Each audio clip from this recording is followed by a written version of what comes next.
Ladies and gentlemen, welcome back to the ninth episode of the YouTube Business Academy podcast, where we talk about starting a business on YouTube and treating YouTube as a business rather than as a creator. Today, I'm joined by my business partner and co-host, Ron, and today we're going to talk about how to pick a YouTube automation niche. This is a very important subject, and we're going to go very in-depth. So, without further ado, I'm going to pass the trophy to Ron. Yeah, thanks, George. Yeah, Let's go. So it's indeed a very important topic to cover because it's basically your fundament of your whole YouTube channel, and it's very difficult to go back once you made a lot of videos, you build an audience, and then like switch your niche. So it's very important. It's very important you think about picking a good niche. And yeah, what is a niche? It's basically what kind of videos are you going to make, and for who are you going to make your videos? That's like basically the thing you want to go for. And it's very important to pick a niche, because if you're going to start making videos about everything, basically your channel will be about nothing, if you know what I mean. Ooh. So I like that. yeah, so you need, like, when you have a specific niche, you're having a specific audience you can talk to through your videos, and it's much easier to gain traction on your channel, because like it builds up, you know, like your audience will watch your next video and your next video and your next video, and eventually YouTube will also find it easier to find more of your audience on the platform, because they have a sort like a lookalike. They can make like a lookalike audience of the subscribers you already have. So that's very important to pick a niche. But yeah, what could it be? It can basically be everything. Like, people have interest in almost anything. So I would say, to make things easier, look at the things you like, that you enjoy and that you maybe have an interest in. That helps a lot, especially with maybe the competition that doesn't know as much as you about the topic you are interested in. So it already gives you like a step ahead. I think that's very important. But yeah, you can mention a lot of niches. You can go into sports, into health, into motivational videos, or name some, you know? It's unlimited. And, I think you said a very important point there about how you want to build an audience around one niche, because when you think about creators or channels on YouTube, you associate them with one specific topic or theme. When I say, for example, if people watching this or listening are into finance, when I say Graham Stephan, right away you associate that with finance videos, right? If I say, for example, I don't know, I'm blanking on any channels right now, but you basically get the idea that, it's all, and like you said, also for the YouTube algorithm, like, you're building an audience, right? If people are used to getting a daily, or not a daily, or like a dose of consistent videos from you about a specific topic, they're going to be expecting that, right? They might not watch every single video that you're posting, but when they do decide to watch, they are expecting that specific thing from you. So yeah, it's very important to stick to one thing. And by the way, when we talk about sticking, and I remember I had this in my head when I started YouTube, my personal brand channel, I was doing videos about drop shipping, right? But now I'm doing videos about YouTube automation, which is kind of different if you think about it. And in between there, I was doing videos about drop servicing. So you can see that it can evolve, right? And all of these things, right, they can be under this one big umbrella of make money online. So if I, for example, now make a video about how to make money online, right? It's still in my niche, right?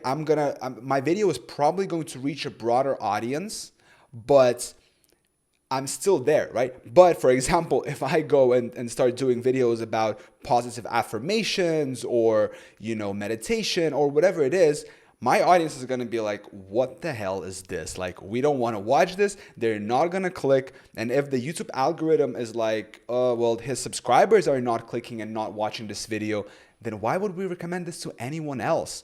So that's kind of the idea that you want to go. And once you have, like, basically, I think I listened, it was the guy who was responsible for the algorithm at YouTube what's his name? Tom? Yeah, I Whatever forgot. his name, I can't remember his name, but that guy that I was speaking to, Mr. Beast at the VidCon, and he said that what's very important is all of the little inputs that goes into your video, right? Because there's so much inventory on YouTube, right? People are posting thousands, if not like hundreds of thousands of videos every day, right? So, and there's only so much real estate to be used up, right? To show the videos to.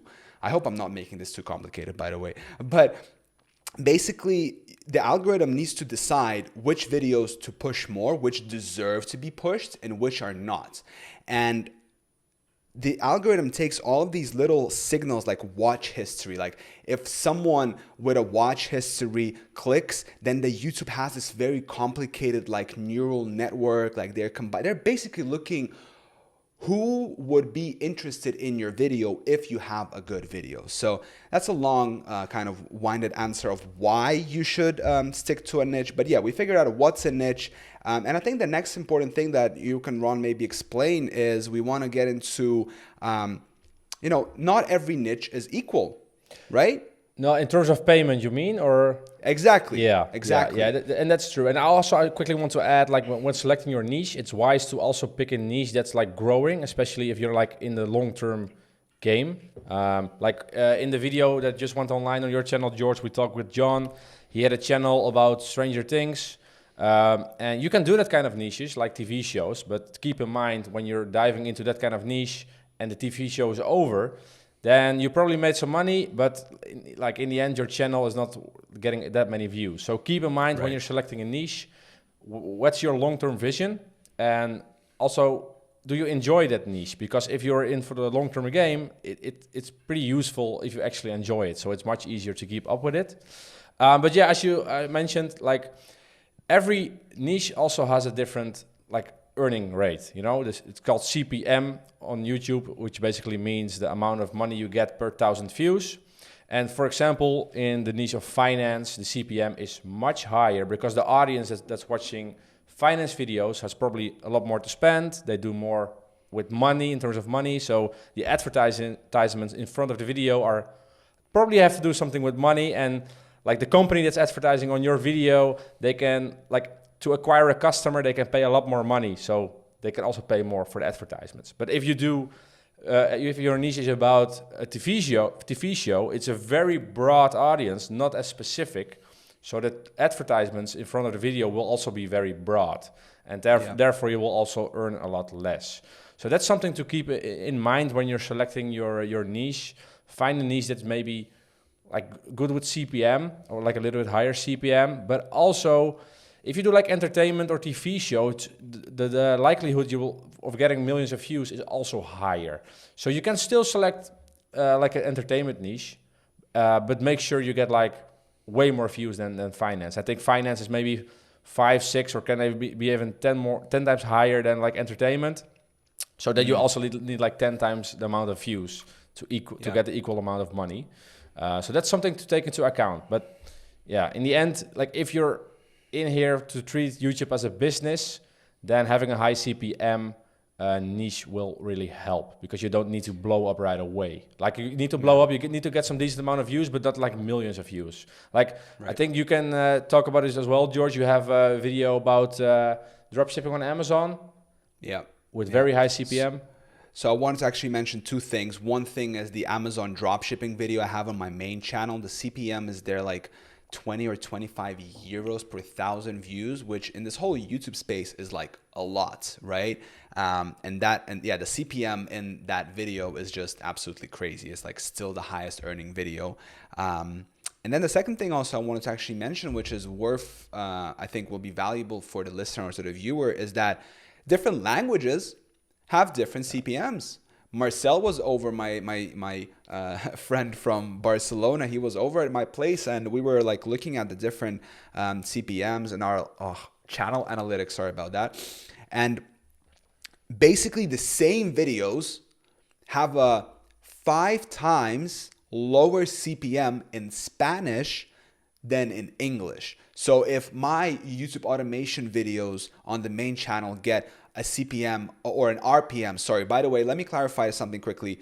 CPM is cost per mil, so how much YouTube makes for every 1,000 views from advertisers. But then there's a second metric, which is called RPM, which is revenue per mil. And that is how much you as a creator or as a business owner are going to make from 1,000 views. So that's actually 55% from the CPM. Okay? I hope that makes sense. So what was I saying? I was saying that About we the were countries, comparing. Yeah, and basically the RPM for my YouTube automation videos is 10 euros and Marcel's is like 1 or 2, right? So it's like 5 to 10 times lower just because he's making videos in Spanish. So if you are, if you speak multiple languages and you're thinking about which one should you go, then think about that and consider that, for example, English overall has a higher RPM than Spanish, right? I don't know about other languages, but those are the ones that I can confirm because I actually seen the numbers myself. Yeah, and I also want to mention a lot of people are getting stuck selecting a niche because they want the highest CPM possible, and they only start off in the money making niche or the finance niche.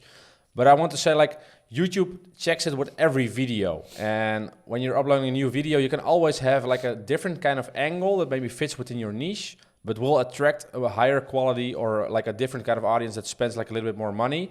So you can always have a little bit of a different angle towards your video topic that still fits within your niche, which can have a higher CPM as well. So don't stare blindly on just focusing on a niche. You can also still adjust a little bit with the video topics. It of course still needs to make sense with your audience, but you still have some room to increase your CPM there as well.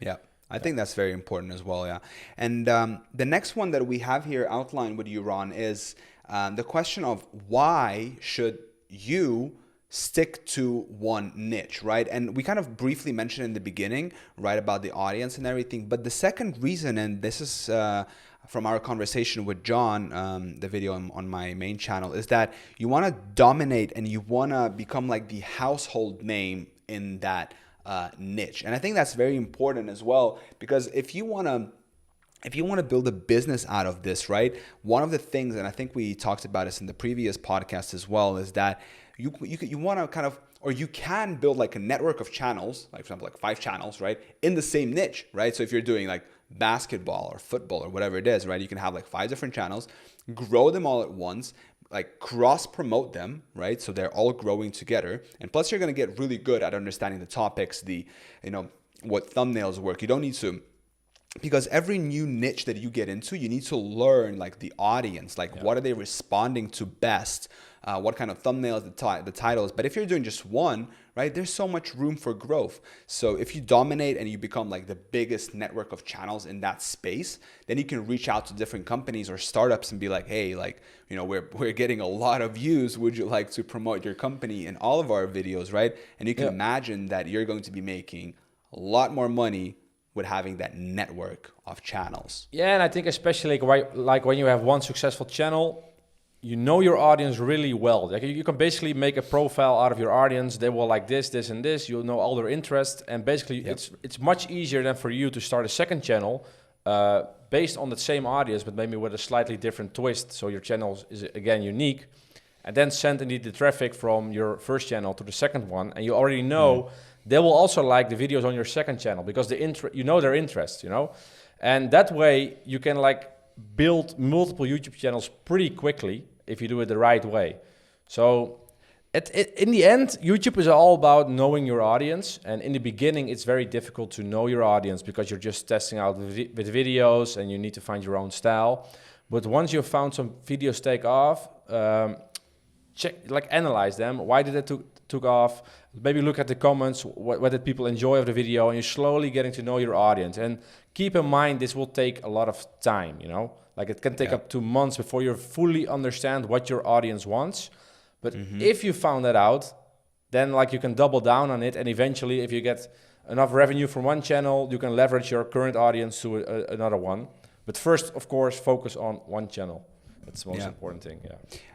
I agree with you. And, a lot of people when starting and when they're thinking about the niches is that they're worried about competition, right? And should you go into a niche if it's like saturated or if there's like a lot of competition there.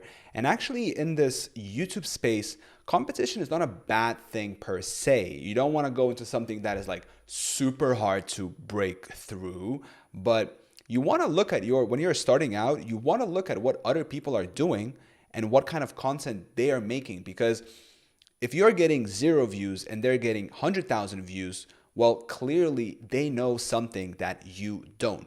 And even if you look at their content and you're like you feel some kind of an emotion that maybe that you wouldn't want to do something, like ask yourself, why are you feeling those emotions? Because, if it's working for them, there's a reason behind it. Oftentimes in life we want to invent things, right? But there's like a lot of things have been made for us, and all we have to do is just know where to look, right? Know exactly, but like know where to look, take inspiration, take ideas, have our own unique twist on it, and then produce something unique, but that the audience is still used to. There's a certain format of thumbnails, there's certain titles that work, right? Also, just a little tangent here that I want to go off on a little bit is that study psychology, right? You're dealing with people here. The people who are going to watch your videos are not robots, they're people, right? So for example, let me give you one example of psychology. It's called negativity bias. Negativity bias is that people are evolutionary programmed or hardwired to react to negative things and to respond to them more, because that way we can know what to protect ourselves from. If someone is giving you like a signal that there's danger, you're going to listen because your life is in danger. And although you might think, oh, we're modern human beings, but like, come on, our brain and our bodies have evolved. Like 99% of our history as Homo sapiens is spent as hunter-gatherers, right? Only in the past 2,000 years have we evolved like proper culture and all, like the modern basic society as we know it now.